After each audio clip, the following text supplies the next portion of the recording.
দর্শক বন্ধুদেরকে জানাই এই উদ্দেশ্যে ভিডিও করা। কালকে আমাদের এইচএসএ পরীক্ষা হবে না, এটা বলে দিয়েছে। আজকে 2 বছর ন্যাকামি করার পর এক্স্যাক্টলি হেরেছে।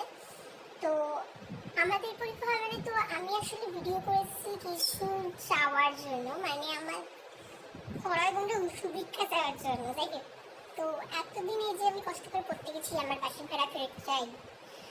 এই যে মার কাছে সারাদিন বকুনি খেতাম, সেগুলো আমার ফেরত চাই, ঠিক আছে। তারপরে এই যে 12-এ যে এই যে টাকা নিয়ে যাতে তো বই কিনলাম, সেগুলো আমার টাকা ফেরত চাই। তারপরে এই যে এত করে টিউশন নিলাম, আমার টিউশন ফিসগুলো তো ফেরত চাই।